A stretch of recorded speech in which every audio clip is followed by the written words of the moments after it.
बरं मित्रांनो, आता हा विषय ट्रॅक्टरवाल्यांना ऑलरेडी कळला असेल, पण धक्का देऊन चालू करणं ही पार्ट टाइम इंजिनियर साठी मोठी गोष्ट नाही. फॅक्ट शेवटला त्यासाठी ब्लॉग शेवटपर्यंत बघा. तर कसं आहे ना, स्टार्टरला प्रॉब्लेम आलेला होता, त्यामुळे घरूनच ट्रॅक्टर धक्का देऊन चालू केला होता.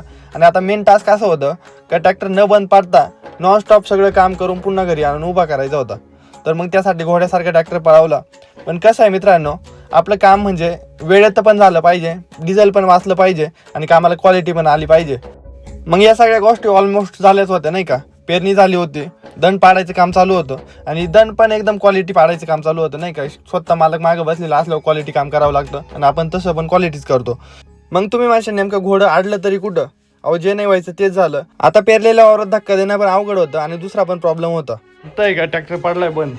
आता ट्रॅक्टर बंद पडल्यावर काय झालंय काय नाही ते मला बी नाही माहिती. काहीतरी करावं लागेल, पण ट्रॅक्टर चालू करून घरी जाणार आपण.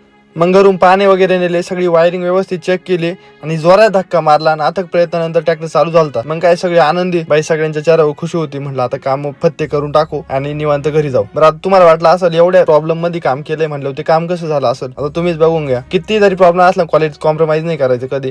तुम्ही फक्त फॉलो आणि ट्रॅक्टरवाल्या मित्रांना शेअर करून टाका तेवढं आपल्या.